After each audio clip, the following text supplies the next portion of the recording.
And I just, like, I was like, just get me out of my routine, man, Right.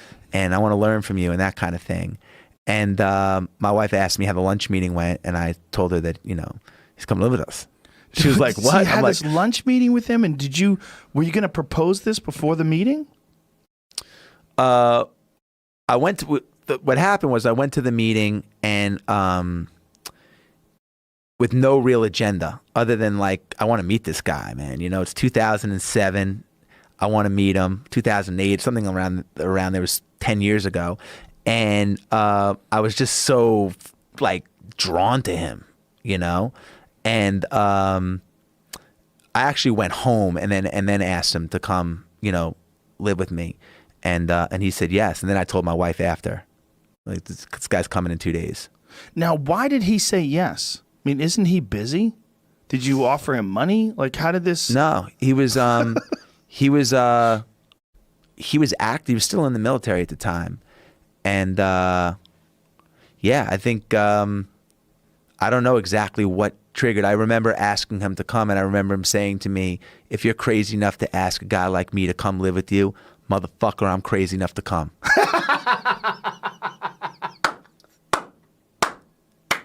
3 days later, he shows up with one bag. Knowing him, that is exactly what it would sound like if he said it with those crazy eyes.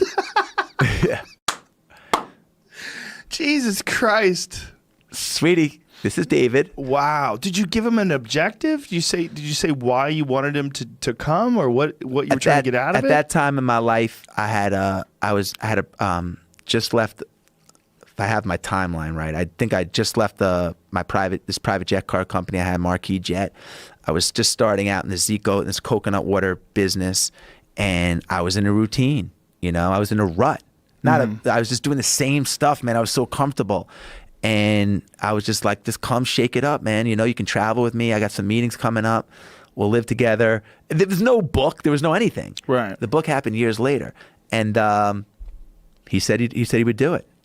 That's crazy that he just agreed. I loved it, by the way. It was one of the best months of my life. Really? I loved being around him. He's an amazing guy.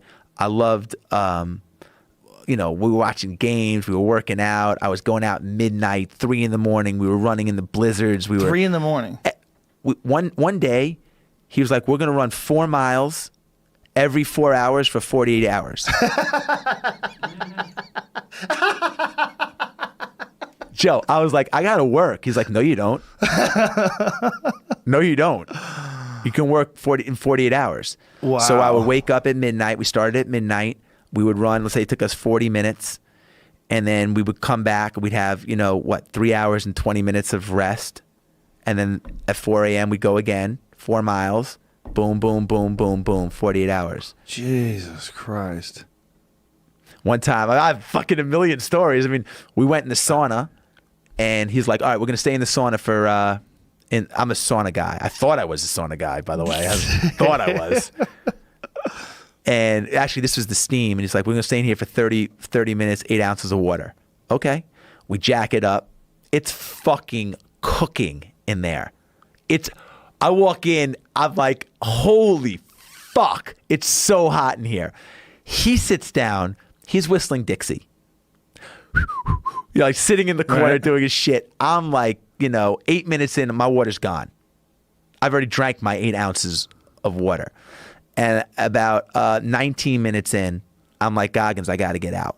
He's like, you can't get out. I'm like, no, I'm gonna pass out. I got to get out. He's like, you can't get out. I'm like, no. And I didn't even wait for him to say no again because I'm about to pass out. I can feel myself about to pass out. I open up the door. All the smoke from the steam room goes flying out of the door. I sit right in the chair. He comes storming out. And he looks at me. He's like, oh, fuck,